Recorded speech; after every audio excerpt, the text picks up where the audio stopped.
Destiny. Destiny. That damn podcast, child, I told y'all I was gonna watch it. It's about as dry as some macaroni and cheese without eggs, child.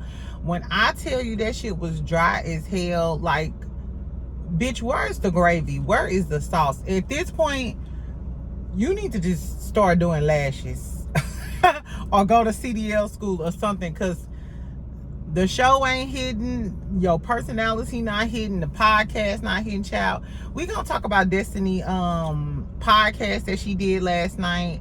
Funky Dineva got everybody panties in a bunch about his comments on Keke Jabbar's death. And I watched it last night because I told y'all that I watched Funky in the morning, but since I was groovy last night, stay out of my business. I decided to go ahead and watch it. You know what I'm saying? But I had to stop. We're going to talk about that, and I'm going to tell y'all how I feel about some shit. So, anyway, I hope y'all having a good day at work, girl. But if you want lunch, make sure you get your little shit together. I should hit my pen, too. I should hit my pen, too, bitch. Anyway, so we're going to talk about that. I want to talk about Meagan interview with, on Club Shay Shay a little bit, how she was talking about how her slave on a man, Jonathan Majors, child. And then we could talk about Jackie or whatever. I heard she was out there selling that vintage coochie back there, you know, for some food stamps and some Mad Dog 2020, but that's her business. So anyways, make sure you subscribe, make sure you like this video, child. Let me give y'all a little tea before I go back up in this office. So first we could just start out talking about the Funky Dineva stuff. I knew when he said it, I knew when I was listening to it last night that the internet was gonna be on his ass. I'm surprised the Neighborhood Talk in the Shade Room ain't reposted, because you know if he was still on Fox Soul, they would have been reposted that shit. So I was really shocked. I was really shocked when he was coming. For those who haven't heard it, I'm not gonna play it because I'm not gonna play it. But basically last night on Funky Dineva live, he was talking about Keke passing away. He was talking about how the uncle came on there, and basically he was saying he believes it was suicide.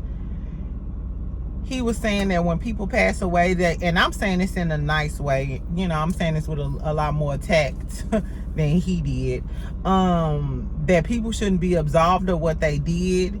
He kept saying, you got your ass on that show and was sleeping with the ops, and I'm assuming he talking about male, the ops as in male, because y'all know Funky Dineva, you know, sometimes he like male, sometimes he don't. I be feeling like sometimes when he apologized, it's just, you know, so the millimeters won't be on his ass. And you know, the moral of the story got, and he was basically saying she was in bed with the ops. She went on there slandering Tisha and Marceau.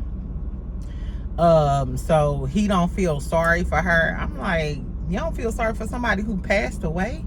And even if they did have mental health, it was so disheartening and stuff. And I'm a Funky fan. Like I told y'all, I listen to that man probably when he go live at night. I listen to him while I'm getting ready for work in the morning and shit. And last night, because I was groovy, I was like, let me go ahead and give me a little laugh, a little Keke in before I go to work. And when he was dragging Evelyn and talking about Janet Jackson at the Essence Fest, I was snickling and giggling. But then when he started talking about Keke, and he said beforehand, it's about to get dark. So I think he's fully aware and meant everything he said with his whole chest.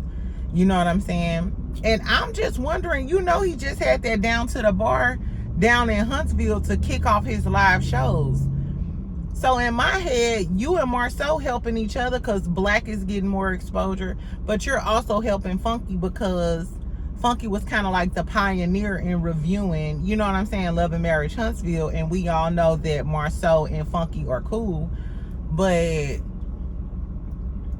I don't, if I'm Tisha, how do you feel about this content creator, and y'all may have grown to be friends, even Wanda, and your blood family then passed away, and based off of some stuff that happened on the show, you speak ill of the dead? There was a lot for me. There was a lot, you know, and everybody got their opinions. I guess, you know what I'm saying? Everybody, I guess what's crossing the line is subjective. Me, I'm old school, which is crazy because I think Funky older than me. So personally, I thought that was a little classless and egregious. You know what I'm saying? If it was me, if I was Tisha, you know, I'd be on this internet calling him every crispity, crunchity, you know, da da da da da. I'd be talking, you know, mad shit because at the end of the day, this my family. I might talk shit about her, but especially if she passed, I might have to go ahead and beat your ass, you know. And one thing that stuck out with me is he kept saying, nobody did anything to Keke. They ain't do nothing to Keke. Da, da, da. For, I guess, for Keke to start telling everybody business. And it's like, did we forget that they told her business? Like, they told her business. Keke could have been on the show, her and her husband. Keke could have been making a coin. Keke could have been boosting her notoriety. Y'all literally told other people, outsiders, about her addiction and took an opportunity from her. Took money out of her family and her kids' mouth. Like, so that's why I kind of was always on Keke's side. You know what I'm saying? On as far as like her and Tisha is concerned. Because I felt like, hey, are we supposed to be best friends, sisters? Why would you tell these people that, especially knowing that they are considering me being on the show, you know what I'm saying? And this is food out of my mouth. This is the same money, notoriety, and popularity that you have. So I'm not sure if it was a rivalry thing within the family or whatever, but to say that nobody did anything to Keke, they definitely did. And they exploited her while she was on the show. And he mentioned mental health, which I'm a mental health advocate. I suffer from mental health issues and shit. So the fact that even in death, this lady is getting disrespected, it kind of, yeah, it rubbed me the wrong way. Tell me how y'all feel about it. Do y'all think Funky, you know, was too harsh in his opinions on the whole Keke thing? Or tell me if y'all feel like he was within his rights and just speaking the truth. You know what I'm saying? Tell me what y'all think about that. Anyway, so in other Love and Marriage Huntsville news, if y'all caught my live yesterday on Lunch Girl, right, make sure y'all subscribe and like this video. Because I'm happy that I've been committed. I've been going to the gym. I've been doing my lives on my lunch break. So make sure y'all watch my motherfucking video. Anyway, I told y'all that Destiny was having her little podcast episode. Girl, and I seen it. I tried to watch it, bitch. I tried, bitch. I tried for y'all. You know how you not supposed to mess with that dude, and you do anyway? Bitch, I tried. I tried. But he put my panties down. And I could help it. No, but Destiny, first of all, she was talking about how she never wanted to be married. How she would, you know, I think she was joking, but she was like, we could have separate houses, her and her husband, da da da da da. She said she never met a man she could live without. And obviously a man ain't never met you and felt like he couldn't live without you. This mindset and the stuff she was saying to the therapist, the mindset totally lets me know why a man wouldn't feel a certain type of closeness with her or commitment with her or would be wanting to like build with her, because you give standoffish, never seen a real relationship work, and don't know the sanctity of marriage or companionship. That's what the conversation was giving me. But I didn't stay for long because one, the therapist was boring as a motherfucker. Stop getting on these podcasts if you boring. You gotta be funny, ignorant, witty, at least intellectual, engaging, bitch. Where is the motherfucking energy at, bitch? Because you're boring. Destiny messing with her and shit, ain't saying shit. Girl, child. But one thing that Destiny did say is she always wanted a child. So she said that she wanted a child, and she made the mistake of saying she always had two friends on the side that could be donors. So if you didn't have a baby by LaBeric, is what you telling me, bitch. You had two niggas waiting in the wings that could be donors. Tell me you was fucking with Mo and some other dude just in case LaBeric ain't want to get serious and have no baby. I can't wait to Sunny big forehead minx. Is you still gonna tell us why LaBeric divorced Destiny? Cause it's given she was still fucking around with them two donors that she had on the side. Or maybe she was fucking with them, then had the baby, and now we don't know who the baby father is. I don't know. Tell me what y'all think. And tell me if you got through the whole podcast. And tell me what it was about, friend. Give me your cliff notes. Because I was over it. It was too damn boring. It was too fucking boring. I just couldn't do it. I had to throw the phone down. That's when I switched to Funky Dineva.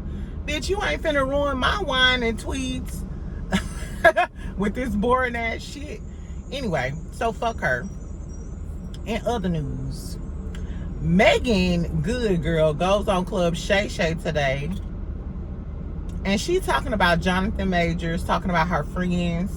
All of her friends told her it was a mistake. And she said, but I did it anyway because I'm the only person who knows my heart. You know what? Friends like this get on my nerves. And I still love your ass. But bitch, I told your motherfucking ass not to fuck with him. Bitch, I told your motherfucking ass that he was still talking to Shantae because she live upstairs. And then they come back crying. You gotta pick these hoes up off the floor, take them to brunch, feed them, clean them. You know what I'm saying? Soon as he break your damn heart for the 17th time, I gotta pick you up, clean you up, and then when you fuck with him again in a few weekends, we right back where we started. It's hard being a friend. Anyway, I still don't like Jonathan Majors. I still think, you know, that he's beneath her. Meagan has never had like a bad record. You went from a pastor to a convicted domestic violent assailant, slave, master looking ass. Did y'all see him dancing the other day? You couldn't pay me to get with his Paul Bunyan ass. That nigga look like he chop wood and bring home yams for dinner. Girl, I like big nose, but not that nose. I don't know, child. I guess Meagan though, stand by your man. Y'all notice she been looking older. She been looking older since she been with him. Bitch, you done got with him, had to deal with a Caucasian girl named Sally, went to court like you Coretta Scott King, good girl. Meagan, the smartest women sometimes make dumb decisions when it comes to men, but I have too. We all have. So I ain't gonna knock Meagan. But would y'all date Jonathan Majors? Would you date his motherfucking ass? Bitch, because I wouldn't. Exactly. Anyway, last but not least, because I gotta go back, y'all. They are replacing my motherboard on my damn laptop. So I just came and took lunch early, but I need to go check on this dude. Girl, and he black, right? So I'm trying to be extra nice. I'm like, hey, would you like some water? Put him in a room. You know, I'm trying to make him as comfortable as possible so he won't fuck up my laptop. Girl, and he kind of shooed me off when I gave him the water. He was like, thanks. Ho, I'm just being nice because we the only black people up in this motherfucker. I'm sorry. Anyway, y'all, so last but not least, I didn't review Basketball Wives because y'all didn't even watch the review, the first review. I only got like 400 damn views on that on the first one. So I'm just gonna highlight what I thought was good in the damn episodes. And if the reunion good, then I'll do a reunion review. So anyway, girl, so Evelyn blasts Jackie for allegedly being a prostitute. She done got a private investigator. First of all, bitch, you too deep in the game. You are too deep in the game to be coming at Jackie and getting private and get investigators to reveal that she was selling some coochie back in the 87. Obviously, the coochie was worth millions of dollars. So, Evelyn, I mean, you know you gotta be a miserable bitch with no storyline to go get a damn private detective to prove that Jackie was on Backpage, busting it wide open until she, I mean, obviously, if Jackie was a hoe, she was a good hoe. Because she married an NBA player and been married to him for 20-some years. So what? You should have hired an investigator to find out who your daughter baby daddy is. And hope it's not the game. Bitch, you want to talk about anything with your bad parenting, your hoism, because we all know Evelyn is the biggest hoe. Let's talk about you fucking with Carl while he still had his other baby mama. Can we talk about that, bitch? Or we really want to talk about something. If you want to get a private investigator on anybody, why didn't you get a private investigator on Jennifer and her new little teen, her new little young teen? Because last time I checked, Jennifer is the one that you should be at her throat because you forgave that bitch way too easy. She was your best friend, and then she called your daughter a whore. turns out she probably is a whore. She got a baby back the game. I mean, but I don't know her like that, so I take that back. Her daughter might not be a whore, but her daughter grown. Obviously, you slanging that coochie around if you married. I mean, if you got a baby on the way, but we ain't heard nothing about a baby daddy or a fiance, or even you being in no relationship. So Evelyn, girl, go to hell. I wish they would have brought Royce back. Give us something different, cause I'm so sick of Evelyn. I hope Jackie drag her for filth this season, bitch. You talking about my old coochie that I sold way back in 1984 or some shit like that, 87. Girl, bye. She's so late and tired. And then Brandy, they got her on there looking like a whole different person. She always get TS girl, TS Brandy. I mean, she pretty, but baby, you didn't got sucked and plucked. The sucking and plucking is too much. Black women, our melanin will restore us. I don't know. Maybe not Meagan. Maybe not Meagan good, because she was looking a little rough this morning compared to how I'm used to seeing her. But child, Jackie girl, fuck you. And I hope they give us something different this season. I want to see Evelyn get into it with Brandy. Brandy, go ahead, pop her. Pop her one time. Just don't let her pop you, because bitch, your face might pop. Anyway, that's all the tea I had to talk about today, y'all. Tell me what y'all thought about the funky thing. If and if he was too, you know, him speaking on Keke Jabbar that way. Tell me y'all thoughts and opinions on it, if y'all funky fans, and how you felt about him saying that shit. And tell me if y'all watch Destiny podcast, because I didn't. What's today, Wednesday? We should be getting a clip for the new episode of Love and Marriage Huntsville. I know this Mel still ain't said a word. She must be doing like a social media cleanse or something. Or maybe she's, you know, in her feelings about the Keke stuff. And then tell me what y'all feel about the Jonathan Majors, and if y'all would date him. Would y'all be the Meagan in the situation? Y'all would date Jonathan because he got a nice body and a decent career? Or are y'all more like the friend telling her not to fuck with his ass? I know I'm the motherfucking friend, bitch. And tell me what y'all thought about Jackie and Evelyn. Anyway, y'all have a great day. Y'all know I reply to all of my comments. So comment, make sure you like this video, and make sure you subscribe so I'm trying to get to 10,000. So help your best friend from St. Louis get where she needs to be, bitch. Exactly. Anyway,